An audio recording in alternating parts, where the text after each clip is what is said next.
Kiai Haji Badrul Zaman Alhamdulillah sudah hadir di depan kita dan dari esok ini sampai waktu esok tiba sepanjang-panjang. Mudah-mudahan kami mendapatkan ilmu bersama. Baik, mari kita sama-sama mengucapkan kalimat thayyibah.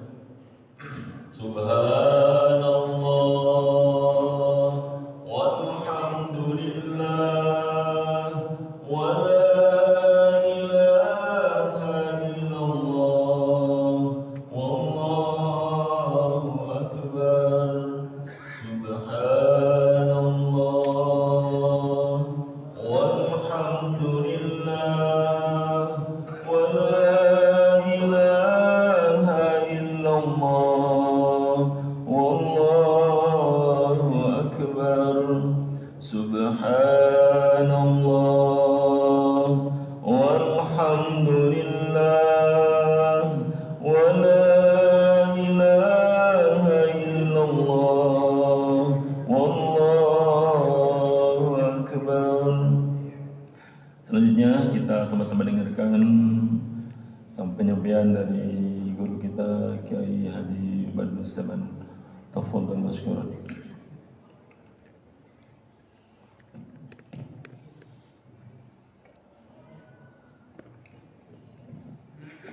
Assalamualaikum warahmatullahi wabarakatuh. Alhamdulillah alladzi khalaqal khalqa biqudratillah wa jannasahum biiradatillah khalaqal jinn wal ins li'amarahum li'ibadatillah kullu makhluqin dalun ala rububiyatillah la haula wala quwwata illa billah wa ba'd. Saimin saimat rahimakumullah. Ibarat kompetisi, kita pekan ini masuk dalam babak final dan kita semua adalah para finalis yang mudah-mudahan walaupun tidak menjadi juara umum, yang akan Allah berikan penghargaan di malam Lailatul Qadar, setidaknya kita menjadi juara harapan untuk mendapatkan ampunan maghfirah Allah Subhanahu wa ta'ala. Banyak tetangga sahabat kita ambil paket Ramadan ini, entah anggarannya kurang, mereka ngambil paket hemat. Rasulullah memberikan tawaran paket Ramadan ini dua pilihan, dua macam, bukan dua pilihan. Ada paket siang, ada paket malam. Paket siangnya apa? Man shoma Ramadan, siapa yang berpuasa selama bulan Ramadan, imanan wa ihtisaban, dengan iman mengharap ridha Allah. Itu paket pertama. Paket yang berikutnya adalah paket malam. Man qoma Ramadana imanan wa ihtisaban, siapa yang malam harinya selama Ramadan mengaktifkan diri di malam Ramadan, lalu ia sebut saja ini kita siang ini man soma masuknya, tiba-tiba saja setelah kajian suruh ia tidak bisa pulang lagi dari masjid. Apa kata Rasulullah? Ghufira lahu ma taqaddama min dzambi. Allah ampuni semua dosa-dosanya. Atau siang hari nanti habis salat zuhur kita rebahan tidur. Ternyata akhirnya istri kita setelah tidur siang tidak bergerak lagi. Dan beliau dalam kondisi berpuasa. Kata Rasulullah, man shoma Ramadana imanan wa ihtisaban ghufira lahu ma taqaddama min dzambi. Allah ampuni semua dosa-dosanya. Ini tawaran yang fantastis, yang luar biasa. Menarik sekali. Bagaimana Bapak Ibu, tertarik? Tertarik? Kalau tertarik saya doakan semoga setelah kajian ini tidak balik ke rumah. Bagaimana? Yang tertarik kita Al-Fatihah kan? Setuju? Iya, yang tertarik kita baca Al-Fatihah nih. Siap? siap. Pengen ke surga, tapi nggak berani mati. Nah ini masalahnya. Terus ke surganya gimana? Itu ketika bicara pahit. Dan tidak sedikit saudara kita di bulan Ramadan yang Allah panggil. Ketika dia dalam kondisi berpuasa, ghufira lahu ma taqaddama min dzambi. Allah ampuni dosa-dosanya. Nah, yang jadi masalah adalah mereka yang ngambil paket seminggu. Nah ini dalilnya dari mana begitu? Di samping rumah saya, Masjid Al-Mukminin, Jalan Situ Indah. Pekan pertama itu Jalan Situ Indah ditutup, penuh masjid. Ada yang mau lewat mobil, nggak tahu kalau jalan itu ditutup, bengong. Pak ditutup Pak ya? Iya, taraweh. Sebulan? Oh enggak, ini ngambil paket seminggu sih. Bener seminggu kosong tuh jalan. Ini dalilnya dari mana ngambil paket seminggu begitu? Sementara Rasulullah menawarkan paketnya paket Ramadan, paket sebulan, bukan paket seminggu. Nah ini yang harus diingatkan. Tapi mudah-mudahan walaupun ngambil paket seminggu, ya dapatlah begitu. Setidak-tidaknya ya sedikit meringankan bebannya lah begitu. Ada lagi yang ngambil paket seminggunya seminggu akhir karena sibuk. Dia harus ngantor kerja.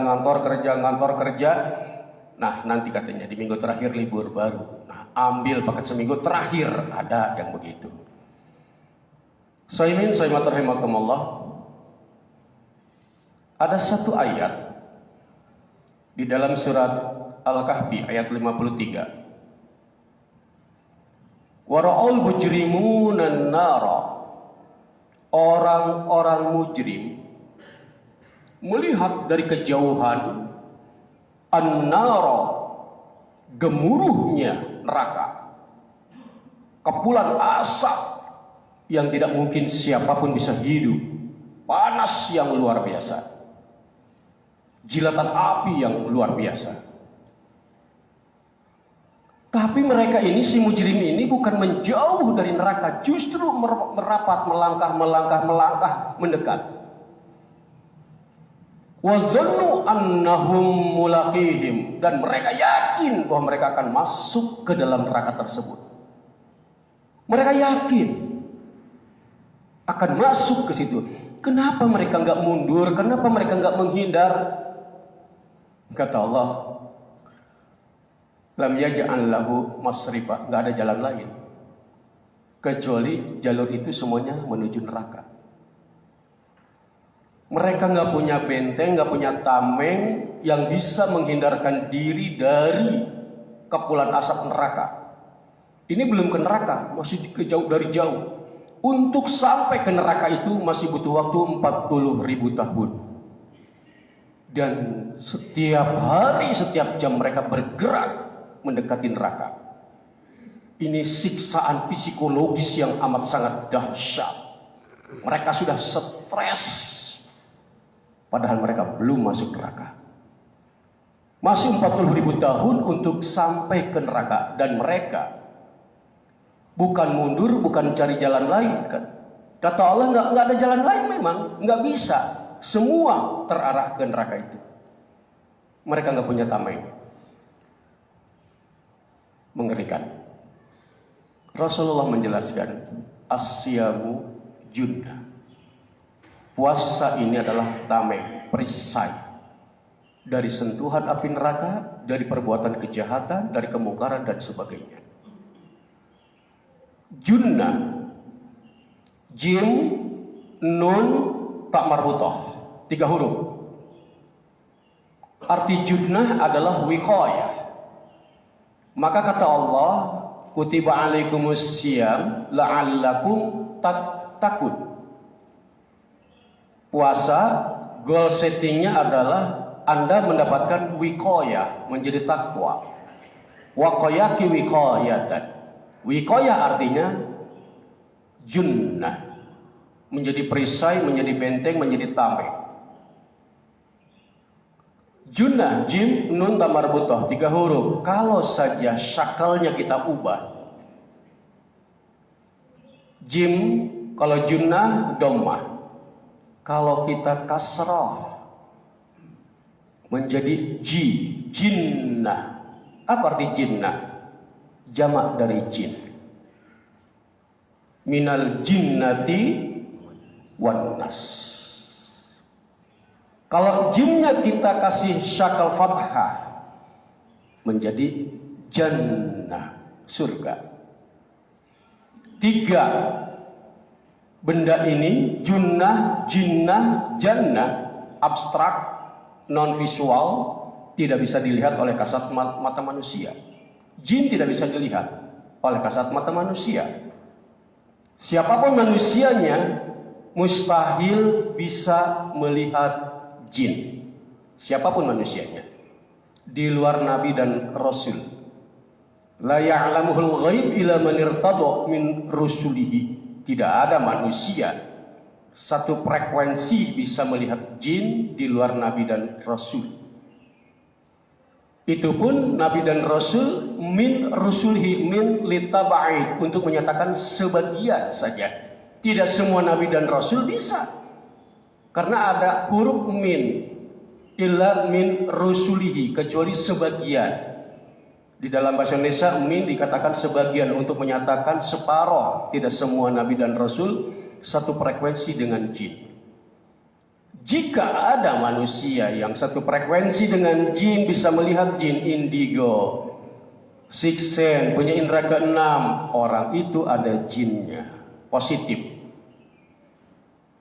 Bukan punya kelebihan, bukan punya keistimewaan. Dia ada jin di dalam tubuhnya, terlepas dari sebabnya. Sebab jin masuk macam-macam.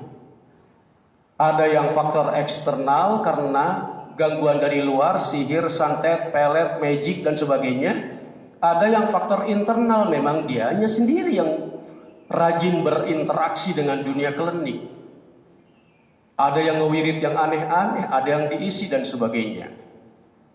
Maka orang yang satu frekuensi dengan jin bisa melihat jin, itu artinya jin di dalam tubuh dia. Kemudian jannah, surga, jangankan dilihat, jangankan dibayangkan, gak bisa, kata Rasulullah. Surga itu mala ainun ra'at wala udhun sami'at wala khatar ala qalbi bashar. Surga tidak pernah akan bisa dibayangkan oleh siapapun manusianya. Nah, ketiga ini semuanya adalah non visual, tidak bisa dilihat oleh kasat mata manusia. Maka kita baru disebut manusia setelah keluar dari kandungan rahim ibu kita. Ketika masih di dalam rahim ibu kita, kita disebut apa? Janin. Kenapa janin? Karena belum kelihatan.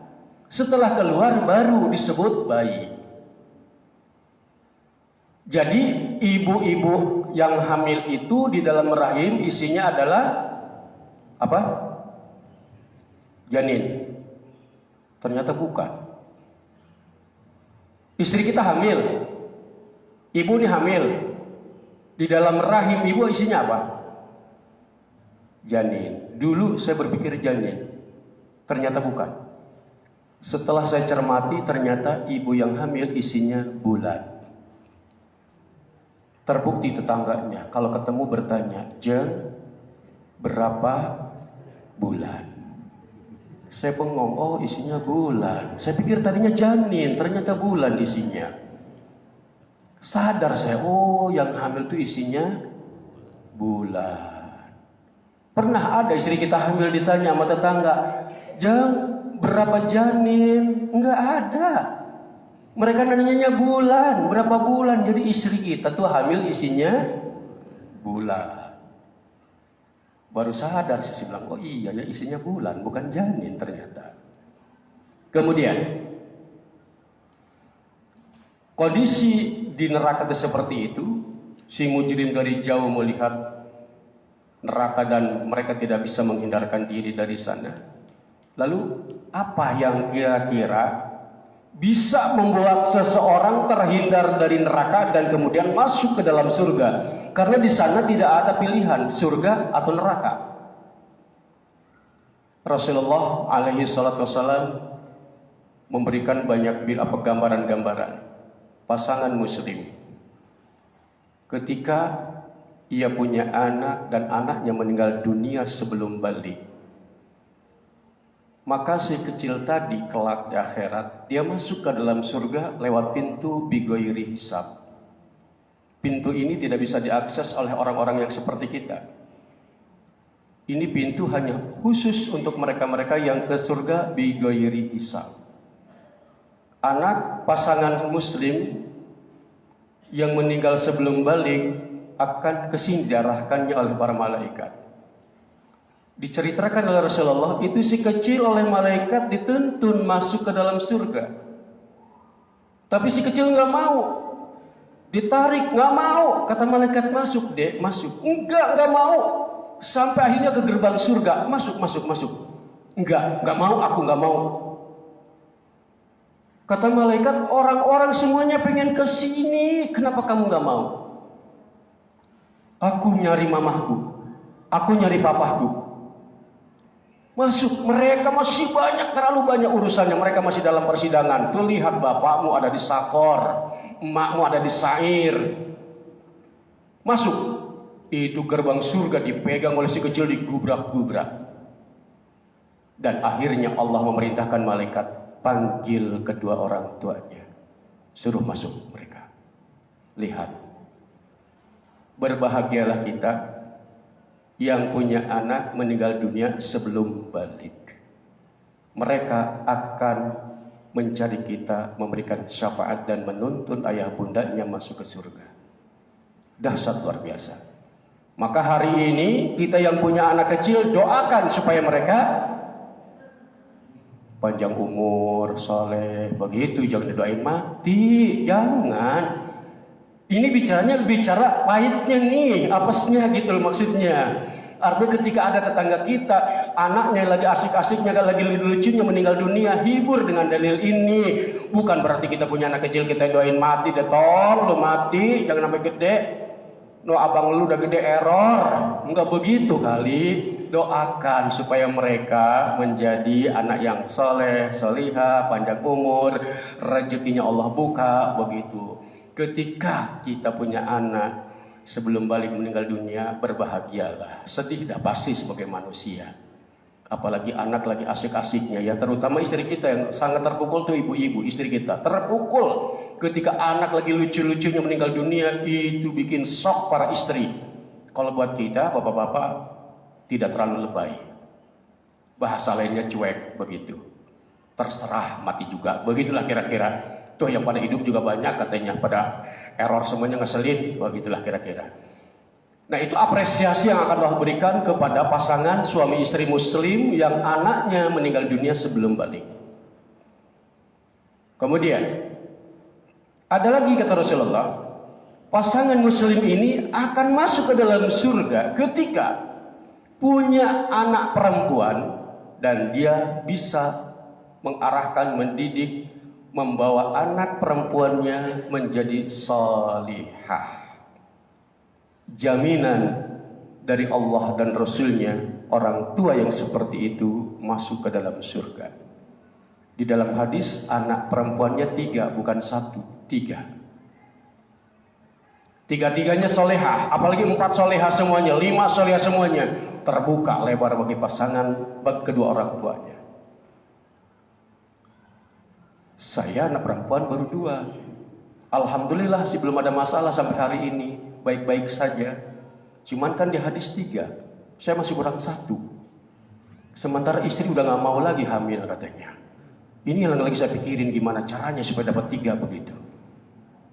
Ada yang bilang poligami dong, nikah lagi. Saya anti poligami. Kalaupun terlintas di pikiran saya adopsi. Adopsi anak perempuan yang umur 30-an, begitu 35, begitulah kira-kira. Ya adopsi Pak, ngomongnya jangan poligami, adopsi. Jadi kan bagus bahasanya, adopsi. Kalau Bapak baru punya 1 salehah, tinggal 2 tuh. Adopsi. Setuju ya Pak ya? Kita bilang ke istri kita, enggak mah, aku enggak poligami mah, aku anti poligami. Aku mau adopsi aja aku mah. Nah, ini jaminannya kalau anaknya perempuan ini semuanya baik-baik saja, menjadi wanita-wanita salihah, surga. Kisah. Ini sahabiah setelah rumah tangga jauh dari ayah bundanya. Tiba-tiba ayahnya sakit. Adiknya dari kampung menghubungi kakak perempuannya, "Kak, ayah di ICU." Si kakak perempuannya ini, "Salam ya, belum bisa nengok karena aku nggak bisa keluar dari rumah, suami sedang tugas tidak di rumah." Adiknya balik melaporkan seperti itu kondisinya. Sekian hari kemudian berangkat lagi adiknya memberitahu bahwa ayahnya meninggal dunia. Sementara suami sahabiah belum pulang, masih misi dakwah keluar daerah. Kata sahabiah ini, "Suami belum pulang, aku belum bisa dan belum berani meninggalkan rumah." Sampai terjadi pemakaman dan kemudian viral banyak komen-komen negatif tentang sikap kaku wanita ini. Dari ayah sakit sampai wafat tidak berani nengok. Sampailah berita itu, komen-komen itu ke Rasulullah. Dan si suami kemudian minta masukan dari Rasulullah. Kata Rasulullah, "Ayahmu masuk ke dalam surga lantaran ketaatanmu kepada suamimu." Lihat. Maka andaikan kita punya anak perempuan dan kemudian sudah menikah, di bawah tanggung jawab suaminya, kemudian ternyata tidak bisa berinteraksi dengan kita, dia saleh karena taat pada suami, peluang surga bagi ayah bundanya. Jangan emosi, jangan marah, karena surga wanita itu mutlak di tangan suami. Sesoleh apapun wanita, kalau dia ingkar, dia tidak taat pada suami, tertutup surga. Kata Rasulullah, andaikan manusia boleh sujud ke manusia, saya perintahkan wanita sujud kepada suaminya, bukan ke ibunya, ke suaminya. Penentu bagi seorang istri adalah suami. Maka ibu-ibu bikin ridho suami, jangan bikin cemberut suami, jangan bikin kesal suami. Khawatirnya gerbang surga menyempit. Tapi kalau suami ridho, subhanallah, kata Rasulullah, "Ini imra'atun matat wa zawjuha radin anha dakhalatil jannah." Seorang istri meninggal dunia, kemudian suaminya ridho, surga terbuka bagi si istri tersebut. Kemudian hal yang bisa membuat pasangan suami istri muslim ringan lagi ke dalam surga, terhindar dari neraka, di saat pasangan ini berhasil mendidik anak cinta Quran dan kemudian hafal Quran.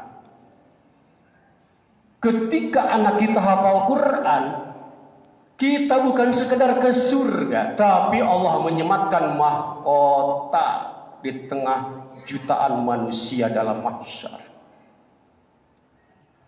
Hari ini Allah masih memberikan kesempatan dan kita punya anak. Motivasi, tidak ada kata terlambat untuk cinta Quran dan hafal Quran.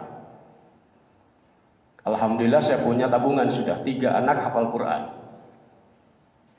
Dan mereka ekstrim, menghafal Qurannya ekstrim. Yang nomor 1 itu dalam kurun waktu sebulan dia hafal Quran. Adiknya nomor 2, 3 minggu 2 hari hafal Quran. Kemudian yang berikutnya nomor 4, itu 2 tahun. Dia bilang, "Abahmu cuma sekian." "Ya, dia makan udah gede." "Iya sih, udah gede, lebih gede dari kamu." Anak saya semuanya 8. Jadi saya bikin anak nggak tanggung-tanggung 8. Jadi kalau saya naik angkot semuanya harus turun. Kecuali saya dengan anak-anak aja, 4-6 kan angkot. Yang meninggal dunia sebelum masih bayi 1. Jadi tabungan peluang surga tinggi. Ceritanya ini hitung-hitungan hadis. Kemudian apalagi yang bisa membebaskan kita dan kita akan masuk ke dalam surga ketika kita punya keluarga yang gugur sebagai syuhada. Bagaimana mungkin kita syahid, jihad tidak ada? Mungkin. Kenapa? Jihadnya wanita adalah haji. Ketika seorang wanita hajian kemudian dia wafat, dia gugur sebagai syuhada. Di komplek Timah, pasangan suami istri meninggal dunia ketika insiden kren roboh itu. Ya, tahun berapa lah, sekian tahun yang lalu. Kren itu roboh dan menimpa banyak jamaah, dan di antara korban tetangga kita adalah di komplek Timah. Saya bilang, saya sampaikan ke anak-anaknya, bahagia kamu, sujud syukur kamu, ibumu gugur sebagai syuhada. Kenapa bahagia? Asy-syahid yashfa' sab'in min ahli baiti. Satu orang syahid, satu orang syuhada akan membebaskan kerabatnya sebanyak 70 orang. Kalau dia seorang istri, suami udah pasti, anak udah pasti, mantu, orang tua, mertua, 70 nggak sedikit. Kita lebaran aja nggak pernah kumpul sampai 70 orang. Tahun 89, orang tua saya pergi haji. Dan tahun 89 ada insiden yang sangat bikin kita pahit. Insiden terowongan Muaisim. Dari perkemahan Indonesia menuju Jamarat, waktu itu melewati terowongan Muaisim namanya. Panjangnya 1 kilo. Tahun 89, di saat jam giliran jamaah Indonesia dan Asia lainnya berangkat, tiba-tiba di dalam terowongan mati lampu. Gelap gulita, blower mati, desak-desakan dan gelap, saling injak di sana. 600 jamaah Indonesia dinyatakan meninggal dunia. Di luar jamaah yang lain. Itu yang Indonesia saja, 600 orang. Tahun 89. Saya tidak akan lupa karena orang tua saya hajian saat itu. Saya hubungi orang tua nggak bisa. Ketua regu, ketua kloter, nggak ada yang bisa dihubungi. Tahlilanlah kita di rumah. Kita anggap orang tua sudah meninggal dunia. Sedih pasti, tapi ada kegembiraan. Seorang ibu meninggal dunia ketika haji, gugur sebagai syuhada. Dan syuhada akan membebaskan 70 orang-orang yang dicintainya. Saya merenung bahwa saya adalah anak yang paling dicintai oleh ibu saya. Ibu saya gugur berarti peluang ke surga tinggi. Saya sampaikan ke adik-adik saya, gak perlu nangis, bilang kita ke surga lewat emak. Ya gimana gak nangis lah. 2 minggu kemudian ada telepon masuk dari orang tua. Nanti tolong dijemput tanggal sekian bulan. Astagfirullah, masih hidup ternyata. Emak masih hidup. Emang kenapa didoain mati? Ya emak nggak tahu, emak nggak tahu dalilnya. Nih dalilnya mak. Kalau emak meninggal dunia ketika hajian, ini anak cucu ke surga semuanya. Nah emak balik lagi ke sini, ribet lagi mak ke surga, ini urusannya. Surga itu pilihan memang ya, tidak setiap kita punya hak masuk surga. Seleksinya ketat ternyata. 2013, emak saya bisik-bisik. Pengen katanya tawaf, sa'i, didampingi sama anak. Berangkat mak. Ini dalam hati kesempatan. Kayaknya ini meninggal dunia nih emak nih. 74 tahun waktu itu umurnya. Kayaknya ini beneran ini. Tahun 2013. Berangkat mak. Berangkat sama saya. Pulang. Seger lagi aja, sehat. Aduh mak, si bilang ribet juga ya ke surga ternyata. Bapak Depok antrian haji 25 tahun. Kalau istri bapak sekarang umur 50, daftarkan. Berarti akan dapat pada usia 75. Udah pasti matinya tuh. Ya. Hajian jangankan usia segitu, usia kita seusia muda aja, itu lelahnya luar biasa. Apalagi umur 75. Walah, udah kayaknya mati dia tuh di Mina kan. Wukuf di Arafah kayaknya mati. Ketika mereka, para istri kita, ibu kita wafat di sana, peluang surga bagi keturunannya. Ini peluang-peluang ke surga ya. Kemudian apalagi yang membuat kita masuk ke dalam surga? Anak meninggal sebelum balik tidak ada. Yang hafal Quran tidak ada. Anak perempuan belum kelihatan soleh-solehahnya. Terus apa dong? Yang keluarga yang gugur sebagai syuhada juga tidak ada. Terus bagaimana kita untuk mendapatkan pulang surga? Ramadan. Ramadan inilah Allah buka per 1 tahun sekali agar orang-orang yang sudah memproklamirkan keislamannya mendapatkan peluang surga. Ini rahimnya Allah luar biasa. Allah berikan kesempatan bagi mereka yang sudah memproklamirkan keislamannya, yuk manfaatkan Ramadan, kata Allah. Ketika kata Rasulullah, Anda shoma Ramadana, qoma Ramadana imanan wahtisaban, surga terbuka. Dan di Ramadan ini semua gerbang surga dibuka. Wa futihat abwabul jannah. Allah buka gerbang surga. Ada 8 gerbang. Di surga ada 8 gerbang. Gerbang sholat, gerbang jihad, gerbang infak, gerbang puasa, dan sebagainya. Nah, di Ramadan secara umum sholat kita meningkat. Sedekah infak kita juga meningkat. Puasa iya. Peluang untuk mendapatkan surga terbuka. Dan setiap tahun Allah berikan kesempatan bagi mereka yang sudah memproklamirkan keimanannya untuk berlomba-lomba mendapatkan gerbang surga. Tapi Rasulullah Sallallahu Alaihi Wasallam menyayangkan ada 3 orang yang disayangkan oleh Rasulullah. Disayangkan, bukan disayangi. Disesali maksudnya. Pertama kata Rasulullah, rogiba an furajulin. Sayang ini, kata Rasulullah. Seseorang zukirtu indahu walam yusalli alayya. Dia mendengar namaku disebut tapi bungkam mulutnya tidak berselawat kepada aku.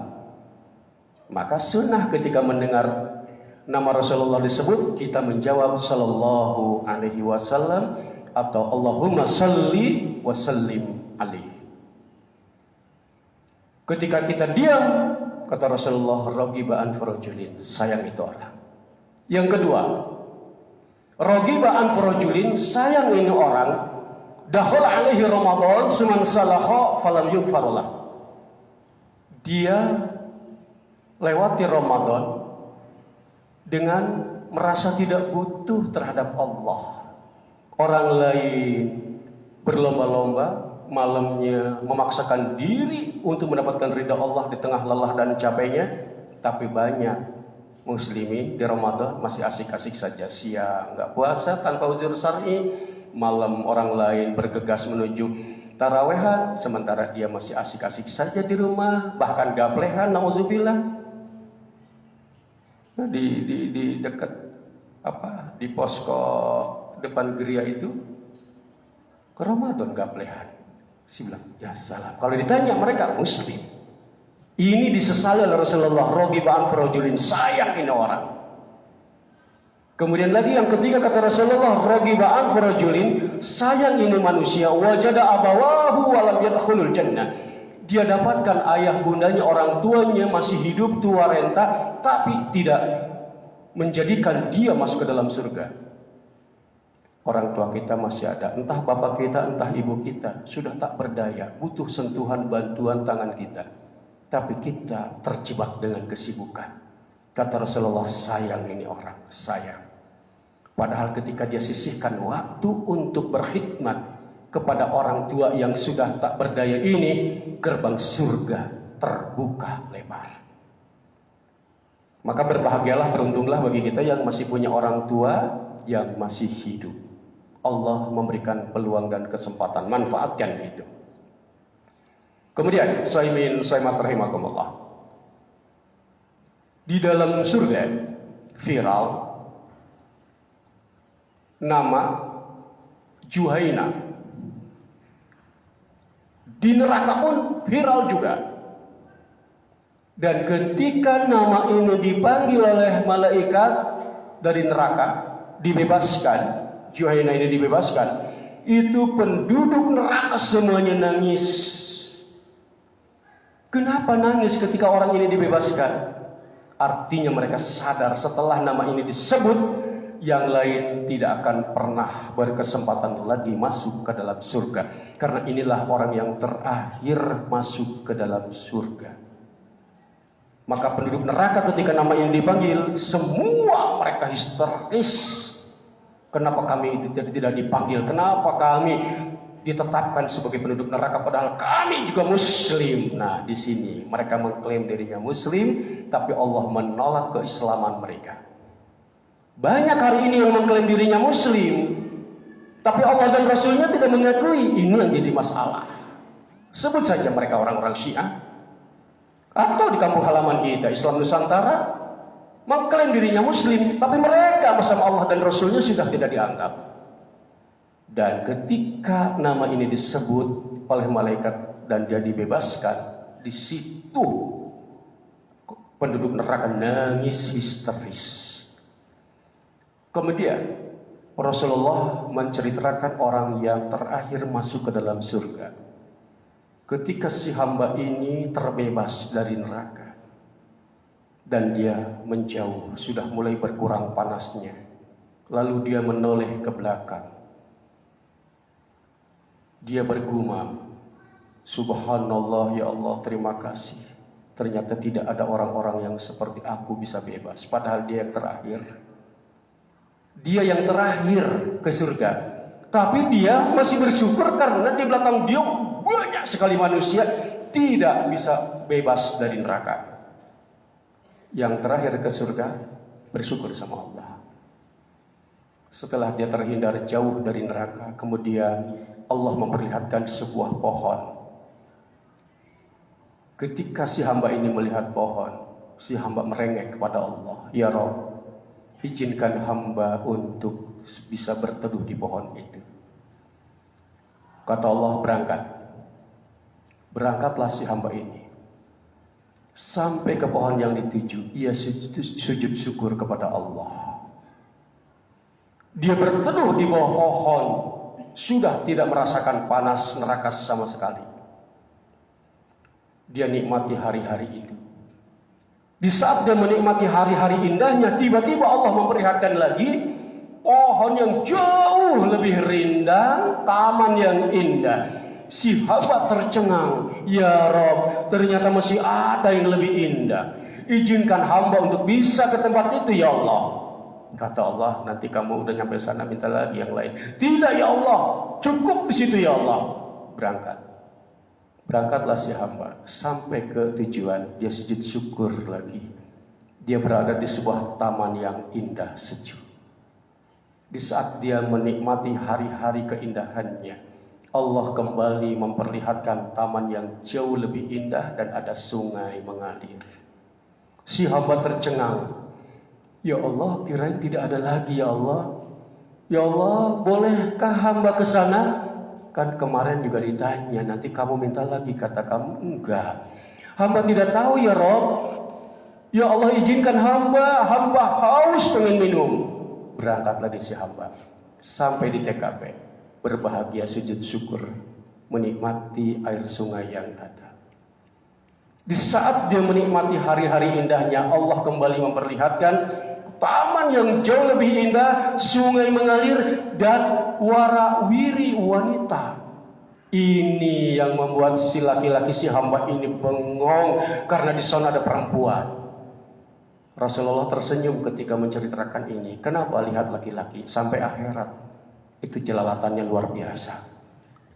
Sampai di sana masih mikirin perempuan. Itulah laki-laki. Perempuan enggak mikirin laki-laki.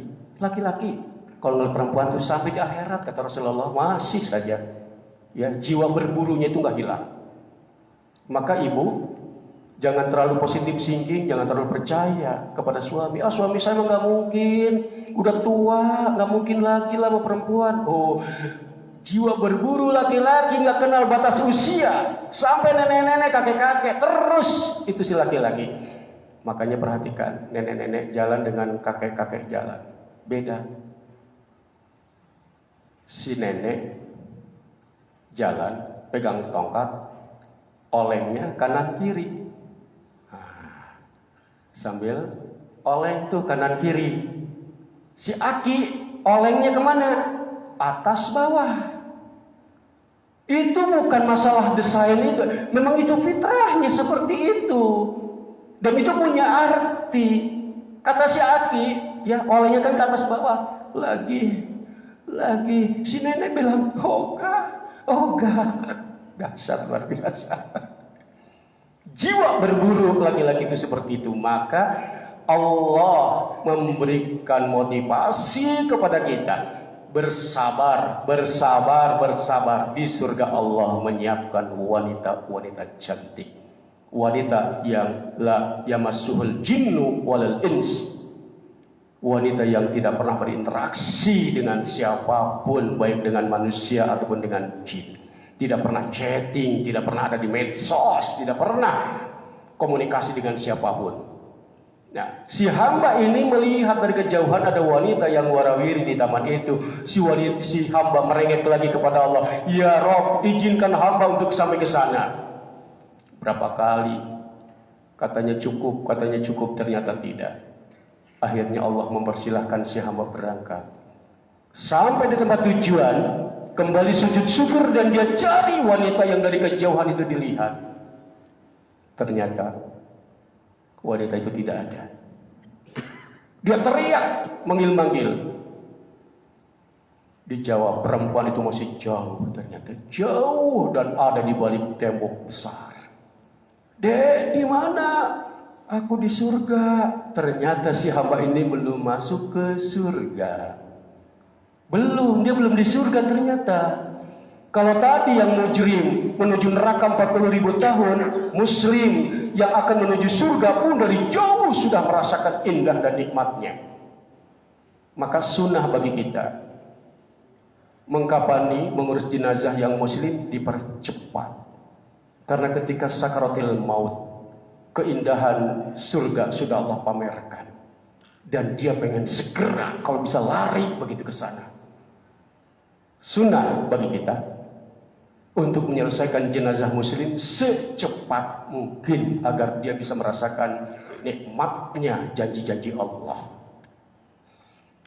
Ternyata si perempuan itu ada jauh di balik gerbang. Dia lewat mana deh gerbangnya? Terserah abang. Kan surga ada babu sholat, babu jihad, babu sodako, babu siang. Terserah abang. Abang ahli apa? Nah, di sini kalau kita ahli sholat, gerbang sholat terbuka. Kalau kita ahli sodako, gerbang sedekah terbuka. Ahli puasa, gerbang royan terbuka. Ahlul jihad, gerbang jihad terbuka. Ada 8 gerbang surga itu. Kalau kita ahli semuanya, semua kata Allah, dipersilahkan, silahkan masuk dari gerbang mana yang kau sukai. Nah, kita jadikan semua gerbang itu terbuka lebar buat kita. Ramadan ini, kata Allah, kata Rasulullah, futihat abwabul jannah. Semua gerbang dibuka. Dan itu kita rasakan. Quality sholat kita bertambah selama Ramadan. Istiqomah. Sampai terus kita bertambah. Kalau Ramadan kita minimal qiyamul lailnya 11, di Syawal, di Muharram juga minimal 11. Minimal. Syukur bisa lebih agar kita menjadi ahlul ibadah, ahlus salat, sehingga gerbang salat terbuka. Kalau kita biasa hari ini Ramadan ini bersedekah, berinfak, Syawal, Muharram, lanjutkan itu. Ini hanya sebuah proses install dari Allah agar kita terbiasa bersedekah, salat, kita biasa berpuasa. Kalau hari ini kita mampu puasa tiap hari di bulan Syawal, Muharram, minimal Senin, Kamis, Ayyamul Bid. Kemudian futihat abwabus sama wa sulsilat syayatin wa ublagat an-nar. Kalau posisi kita, status kita, aktivitas kita seperti ini terus, itu pintu neraka tertutup. Nah, soal bin semat ini udah suruk ya. Sampai jam 6. Sampai di sini barangkali ada yang mau kita diskusikan, masih ada sisa waktu beberapa menit, silahkan.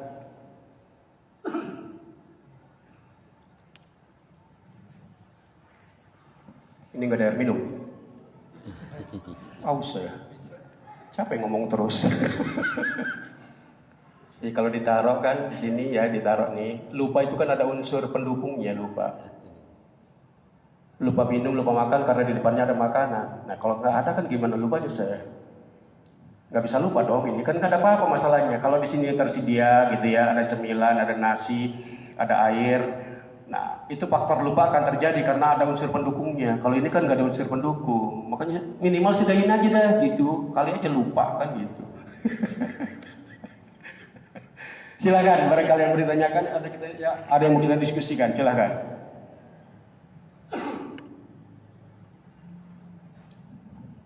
Ibu, ada yang mau ditanyakan, silakan Bu.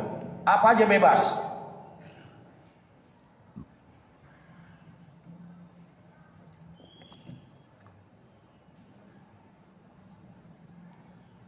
Tidak ada?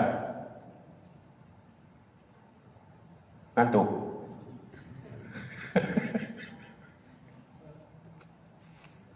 Sedikit saya tambahkan di penghujung tentang jinnah, tentang jin. Ramadan di dalam hadis setan dibelenggu. Muncul pertanyaan, kenapa masih banyak yang kesurupan, terganggu jin? Dan ke rumah saya tiap hari di bulan puasa ini tiap hari orang minta diruqyah. Mereka bertanya, kan Ustaz Ramadan itu katanya jin diikat. Kenapa ya masih bisa nyerang keluarga kami? Ya, si bilang jinnya diikat. Tapi keluarga bapak, saya bilang, jauh dari Allah, tetap aja jin masuk. Jadi begini, ketika jin sudah bersarang ke dalam tubuh manusia, dia tidak serta-merta keluar dengan sendirinya. Bukan berarti dengan sholat, dengan ibadah kita dia kabur, tidak. Jadi sholat yang dilakukan oleh si muslim itu persis seperti dia menggunakan sepatu. Dia sudah kena duri, lalu pakai sepatu. Nah, sepatu fungsinya supaya tidak kena duri lagi. Sementara duri yang sudah masuk, ya tetap duri di dalam kaki. Sepatu fungsinya bukan untuk kuratif, bukan untuk mencabut paku ataupun duri yang sudah masuk ke dalam kaki. Fungsi sepatu adalah preventif supaya tidak kena paku lagi, tidak kena duri lagi. Kemudian, kenapa dia ibadah, dia sholat, dia puasa masih juga terganggu? Jawabannya sederhana, banyak problem. Lamunan dia tinggi. Jin mengganggu manusia butuh frekuensi. Pemicu frekuensi 2, ibadah lemah atau pikiran lemah. Dia ibadahnya bagus, pintu pikiran. Umumnya yang terganggu oleh jin karena dia lagi ngeblank, banyak masalah. Maka ibu hati-hati ketika melihat suami misalnya mulai Ramadan udah mulai terpuruk, ngelamun, pasif, gak bergairah, hati-hati ibu. Khawatir kesurupan, segera hampiri, segera tanya, barangkali punya masalah, tanya, kenapa ya? Sejak awal Ramadan ayah kok murung? Kebutuhan meningkat ya?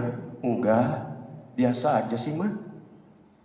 Terus menjelang lebaran harus pulang kampung biaya tinggi? Enggak juga. Atau kemarin ada WhatsApp dari mertua, minta ditengokin, minta dibawain daging lebaran dan baju baru? Enggak juga. Terus ayah kenapa ngelamun terus, pengen nikah lagi? Nah, izinin bu, daripada kesurupan. Setuju? Kagak lah, ya bu ya masih mending kesurupan daripada kawin lagi. Nah ini pintu masuk maksudnya, bahwa pikiran lemah itu pintu masuk buat jin mengintervensi si manusia. Kemudian dunia keledik orang-orang musyrik tidak kenal waktu, mau kapanpun mereka tetap melakukan kemusyrikan. Para dukun tetap aktif walaupun Ramadan. Jadi wasul silat asyayatin, setan kata Rasulullah dibelenggu, punya dua makna. Bisa diartikan hakiki, bisa diartikan majazi. Hakiki artinya betul-betul diikat, dibelenggu, diborgol. Majazi artinya kiasan. Bahwa ibadah dengan Ramadan, ibadah kita secara umum meningkat, mereka tidak bisa mengganggu si manusia, tidak bisa mengganggu objeknya, tidak bisa mengintervensi objeknya, karena objeknya lagi tinggi ibadahnya, terbelenggulah si makhluk itu. Cuma komunitas bangsa jin ini, mereka ini punya sifat positif, ulet, sabar, leukeun, tidak mudah menyerah. Itu sifat positif mereka.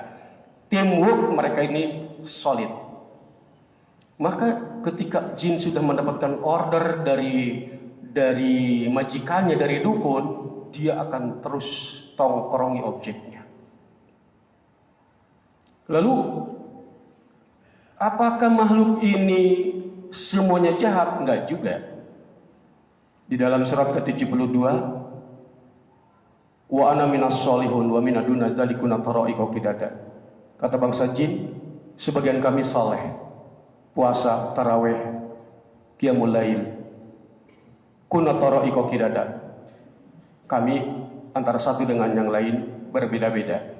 Jadi tidak bisa mengkambing hitamkan jin itu semuanya jahat. Yang soleh ya soleh. Makanya surga dipersilahkan siapapun yang soleh, baik manusia ataupun jin. Ketika bicara secara umum saja dulu, mana sih yang lebih error nih, manusia atau jin? Ini kita bicara umum yang ada di hadapan kita. Si manusia ketika ke pantai, lihat yang tadinya pakaiannya rapi berubah tinggal pakai bikini ke pantai. Sementara jin di pantai pakaiannya sopan. Terbukti Nyi Roro Kidul tertutup auratnya, nggak pakai bikini. Kenapa sih manusia ke laut jadi buka auratnya pakai bikini? Nyi Roro Kidul nggak, tuh rapi pakaiannya, pakai tutup aurat. Atau kalaupun dia buka aurat nih yang keseharian paling sebatas rambut, kuntilanak. Rapi. Pahanya nggak kelihatan, betis nggak kelihatan, cuman rambut doang. Ya tapi itu kan buka aurat, itu kan anak, kuntil emaknya pakai jilbab. Kuntil emaknya hijab syar'i, cuman kita kan nggak pernah ketemunya kuntil anaknya. Kuntil emaknya itu hijab syar'i sebenarnya. Dia kan kuntilanak, ya biarin lah, namanya masih anak, bisa jadi baru ABG, baru dewasa. Ada sih yang bugil, tapi itu kan belum balik, tuyul. Ya kan belum balik, dia masih kecil, biarin aja. Bapak tuyul rapi, pakai kolor hijau, tutup aurat dari pusar sampai paha. Apalagi kalau kita lihat apa yang di luar ya, di Cina aja, nggak usah jin di Saudi lah, di Cina rapi, pak pampir no lihat, pakai aksesoris. Apalagi jin di Arab, Timur Tengah, pasti pakai niqab, ya, pakai cadar kayaknya jinnya itu. Jadi kita tidak bisa mengkambing hitamkan komunitas itu, sebab di antara mereka kata Allah dalam Al-Quran, wa ana minas solihun, di antara jin itu banyak yang soleh dan banyak juga yang tidak soleh. Kuna tara'iqa qidada. Hanya saja kita tidak bisa memilah ini jin ini soleh. Maka jangan terjebak dengan sebuah doktrin, sugesti. Ketika kita berinteraksi minta solusi, lalu si Abah bilang, Abah mah selektif dalam bermain dengan jin. Kalau jin yang gak muslim, Abah mah gak mau. Kamu gak perlu takut nanti kalau ada yang datang ke rumah kamu, itu jin dari Abah, itu jinnya muslim. Wah, terdoktrin kita, tersugesti. Dari mana kita tahu keislaman jin? Sementara jin tidak satu frekuensi dengan kita. Kata si Abah, orang kalau belum sampai kepada ma'rifat tertentu tidak akan bisa melihat jin. Saya diskusi tentang jin dengan seorang kiai itu di TVRI live. Kemudian saya bilang ke kiai itu, Pak Kiai, baca surat Al-Jin ayat 6. Jin muslim memberikan nasihat ke kita. Kata jin muslim apa? Wahai manusia yang seiman dengan kami, Anda jangan berkolaborasi dengan bangsa kami. Kana rijal minal insi ya'udzuuna birijalin minal jinni fazaduhum rahaqa. Banyak manusia yang muslim, yang mukmin, mereka isti'azah, bermitra, berkolaborasi, punya khodam. Kata jin muslim apa? Fazaduhum rahaqa. Orang-orang itu akan disesatkan, dihancurkan, dihabisi. Istimbat hukum, Pak Kiai bilang istimbat hukum dari ayat ini. Hukum isti'azah berkolaborasi dengan jin adalah haram. Diperkuat dengan hadis Rasulullah, man atakahinan aw urafan Ketika kita datang konsultasi ke orang-orang yang bermain dengan jin, dukun, percaya 40 hari sholat ditolak. Selama Ramadan sekali saja datang, 40 hari sholat ditolak. Kalau sholat 40 hari ditolak, bagaimana dengan puasa yang sebulan? Zom. Maka kata Rasulullah, rubba sha'im laisa lahu min siyami ilal ju' wal atas. Betapa banyak orang-orang yang berpuasa tapi mereka tidak mendapatkan sesuatu kecuali haus dan lapar. Masih mending tidak mendapatkan sesuatu, cuma itu saja. Ada azab, ada siksa. Efek dari perdukunannya itu. Walaupun tidak semua dukun diharamkan.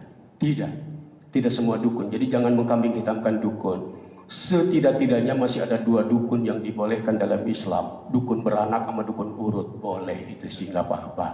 Begitu walaupun berdukun. Dan yang lain sudah nggak bangga menggunakan gelar dukun yang lain. Yang lain kan bilangnya ahli energi, ahli hikmah, ahli supranatural, dan sebagainya. Atau orang pinter.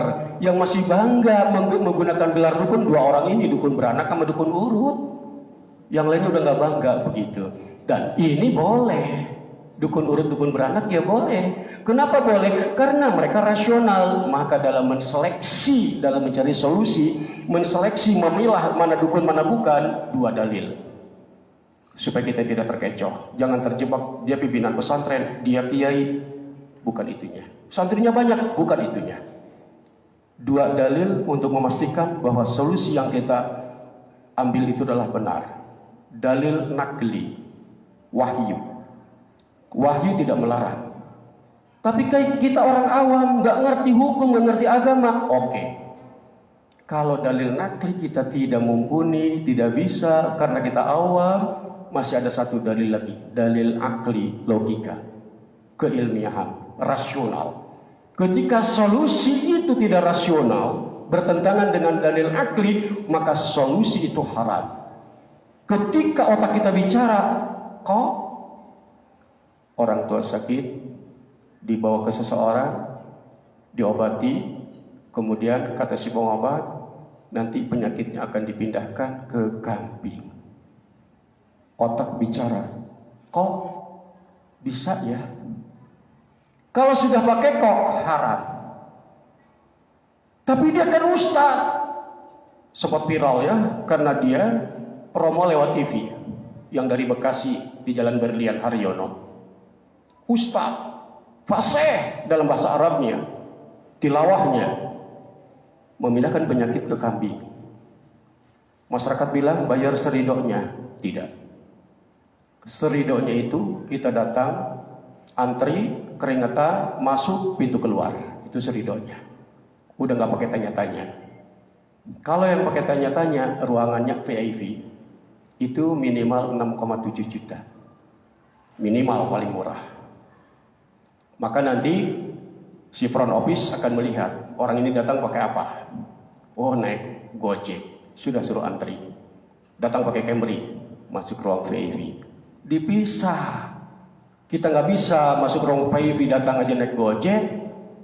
Begitu. Nah itu suruh antri. Nanti lama tuh antri sampai kita pegel. Begitu masuk langsung kita keluar. Nah itu bayar seridoknya. Kalau itu benar.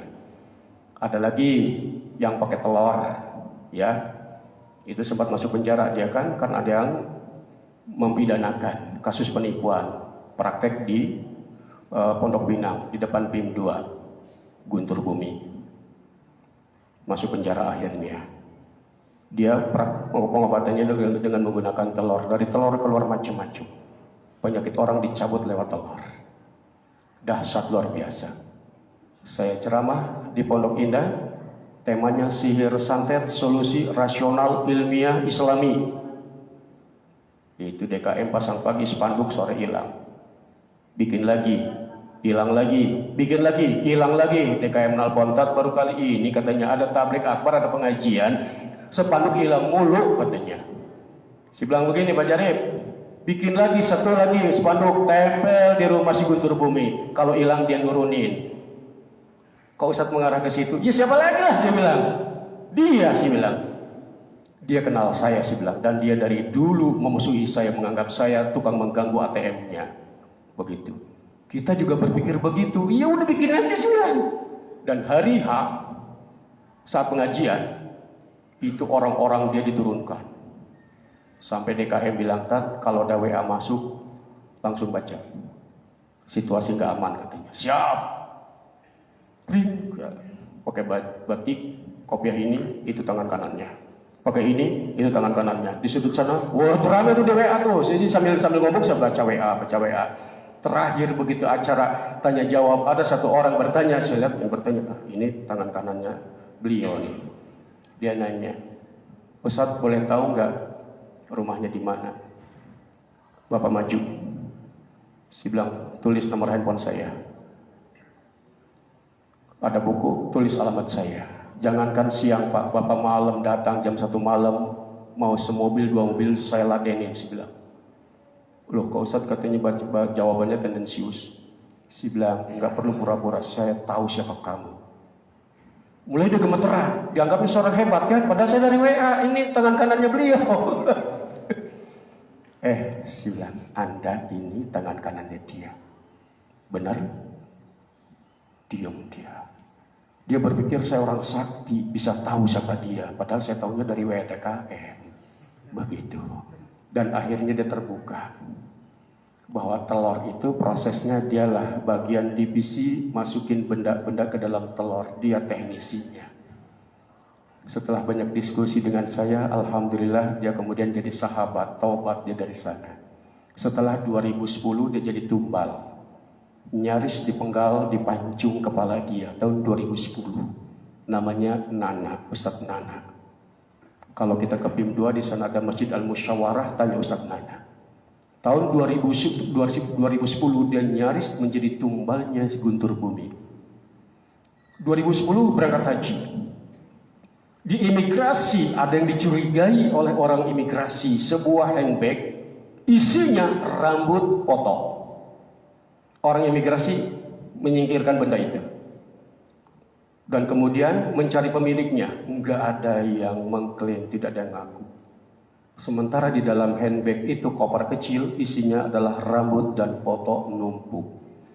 Orang imigrasi berpikir pemilik benda ini akan melakukan sihir, praktek sihir di tanah haram. Maka siapapun yang melakukan praktek sihir di tanah haram, hukumnya adalah pancung. Terus dicari tahu oleh intelijen imigrasi Jeddah, kedatangan jam sekian, rombongan ini, kloter ini, pesawat ini. Udah tertuju kepada satu penumpang satu pesawat. Terus dilacak, ketemulah dari inisialnya itu.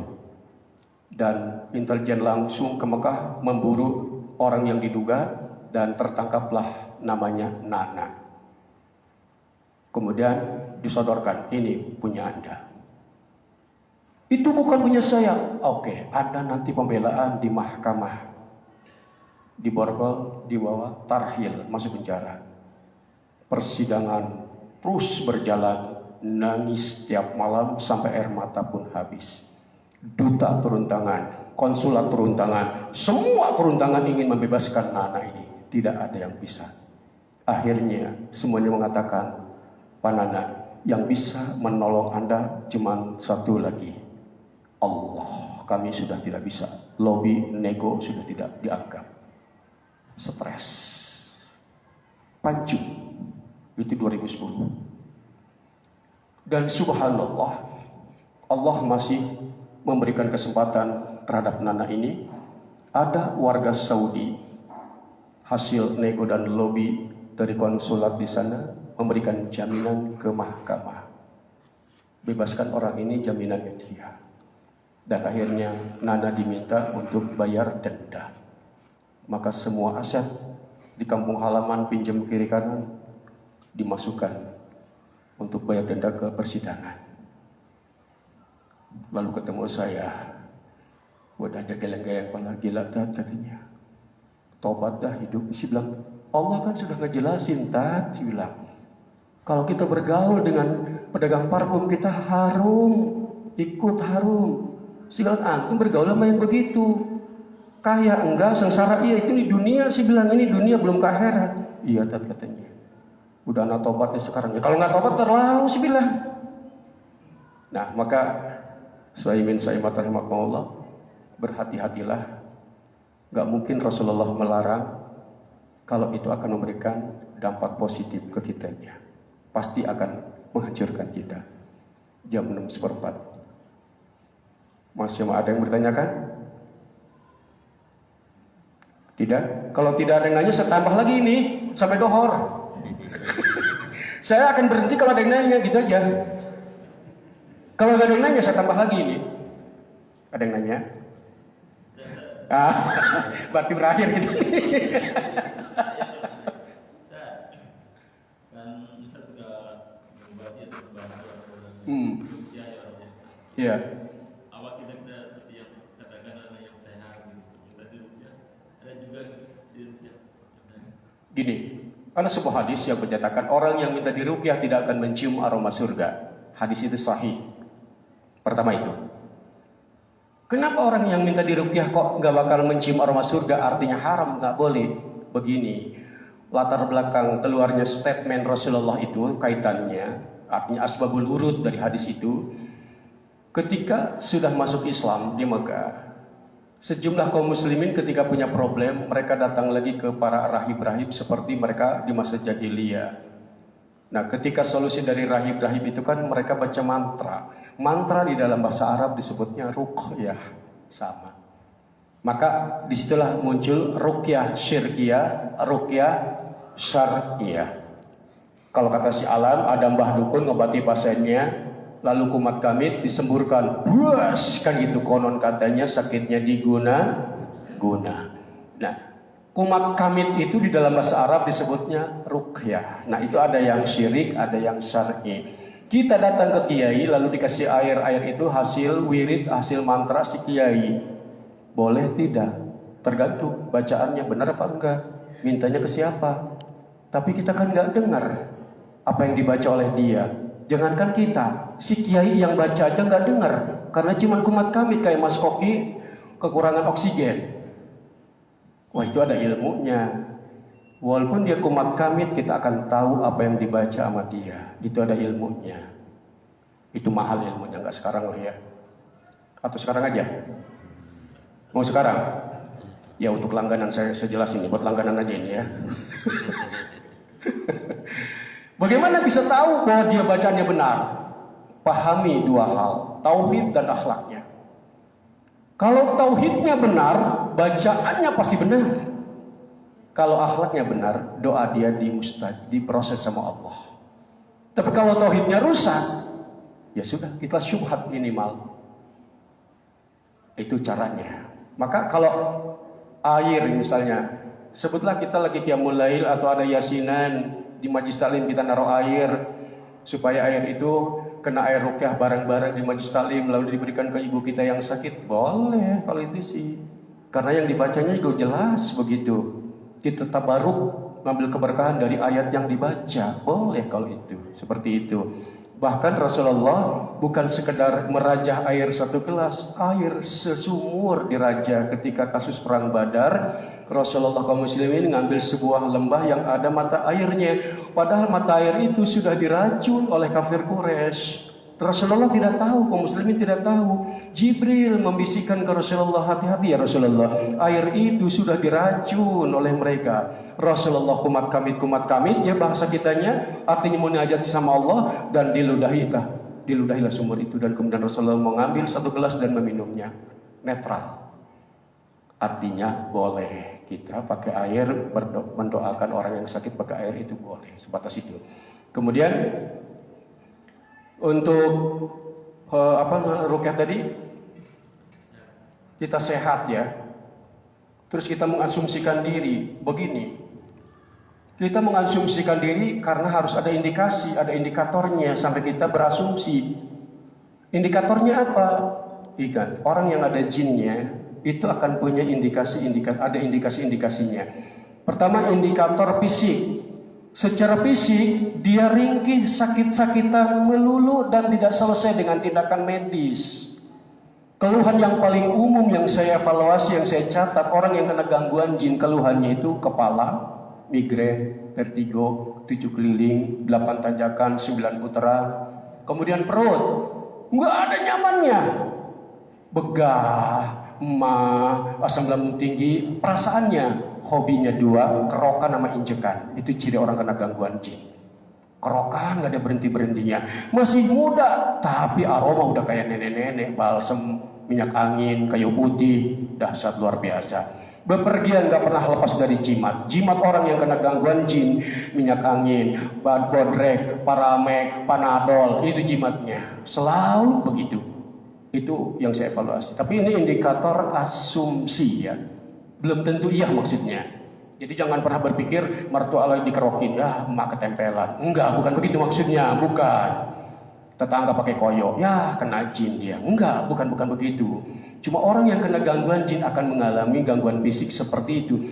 Ketika dia sakit, ini dokter bingung mengobservasi penyakit pasien yang ada jinnya. Bukan dokter tidak profesional, analisanya ABCD. Disinkronkan dengan lab tidak sinkron. Dokter bisa dikecoh oleh jin yang ada dalam diri si pasien. Lab secanggih apapun bisa dikecoh oleh jin yang ada dalam diri si pasien. Apalagi labnya pro dia. Maka kalau mau pakai jasa lab, cari yang pro kita. Jangan pro dia. Supaya hasilnya bagus. Begitu. Paling tidak lab yang netral, begitulah labnya. Jangan yang pro dia, jangan. Itu gangguan di fisik. Kalau bapak ibu punya anak gadis, lihat ketika haid. Gadis yang kena gangguan jin, haidnya sakit luar biasa. Orang Sunda bilang sumbilangan. Dokter bilang ini kasus hormonal. Indikator gadis yang kena gangguan jin datang bulannya sakit banget. Sampai ada yang pingsan. Kalau sudah rumah tangga, nanti indikatornya adalah kesuburan. Nah kemarin malam saya nangani suami istri 5 tahun sudah nikah, tidak pernah berhasil dalam mendapatkan kesuburan dan dokter menyatakan mereka baik-baik saja. Saya tanya di antara suami istri itu, siapa yang sering melihat jin? Kata istrinya saya. Siapa yang paling gampang marah? Saya. Orang yang ada jinnya emosinya tinggi, lost control, emosional, temperamental. Itu ciri yang lainnya. Saya sentuh, saya pegang, histeris si istrinya. Jadi penyebab ketidaksuburan si istri adalah pengaruh dari jin yang di dalam diri si orang itu. Jadi jin bisa mengobrak-abrik kesuburan pasangan. Maka doa hubungan itu doanya spesifik.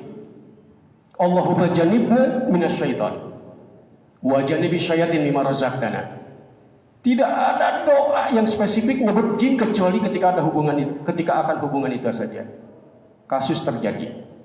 Pasangan suami istri ke rumah saya. Si istri cerita, Ustaz katanya, maaf ini ceritanya agak sensi. Minggu yang lalu kami melakukan hubungan. Selesai suami ke kamar mandi, dipanggil nggak nyaut, diketuk kamar mandi pintunya nggak dibuka, saya dorong kosong sambil handphone. Ternyata suami di luar kota. Pertanyaan si istri. Jadi Ustaz, saya sama siapa? Ibu, demi Allah bukan saya. Saya mah di rumah, si bilang ke rumah ibu. Dahsyat. Salah nanya, salah bu. Ibu mau kayak orang KPK nanyanya si bilang. Kenapa itu terjadi? Karena dia lupa sunnah. Jawabannya sederhana. Maka minimal doa. Sunnah yang lainnya bercumbu. Sunnah yang lainnya sholat dan berwudu sebelumnya. Itu proses sunnah, minimal di doa. Nah kemudian indikator psikis, emosional, curigaan, cemburuan, temperamental itu indikator asumsi secara psikis, mental. Indikator ibadah, dia akan terganggu di ibadah. Ada yang di quality, ada yang di quantity gangguannya. Ada yang ekstrim, sampai istilahnya dia membenci sholat, ada yang begitu. Di Bojonggede, imam akhirnya nggak mau jadi imam, jadi makmum. Akhirnya nggak mau jadi makmum, sholat di rumah. Akhirnya nggak sholat di rumah. Kata anak cucunya, ini bukan masalah konflik dengan pengurus DKM, katanya bapak ini. Dan ketika diruqyah, iblisnya tertawa terbahak-bahak, berhasil membuat orang benci terhadap kewajibannya. Kemudian ciri yang positif orang itu ada jinnya, bukan asumsi, positif. Bisa melihat jin, mendengar, atau penciuman. Maka orang yang bisa melihat jin atau mendengar suara bisikan panggilan, atau penciuman yang aneh-aneh, orang ini positif pada jinnya. Nah, itu baru kita minta diruqyah karena ada indikatornya. Ya kalau nggak ada indikator ya janganlah begitu. Tadi kan kondisinya sehat, nggak ada indikasinya, ya jangan gitu. Jangan mengasumsikan diri yang negatif, yang jelek-jelek, kecuali ada yang aneh-aneh tadi, seperti itu. Oke, karena sudah ada yang nanya, saya tutup. Kalau belum ada yang nanya, saya angkat terus ngomong ini ya, karena sampai di sini kita akhiri majelis kita dengan kafaratul majelis. Subhanaka Allahumma wa bihamdik asyhadu an la ilaha illa anta astaghfiruka wa atubu ilaik. Assalamualaikum warahmatullahi wabarakatuh.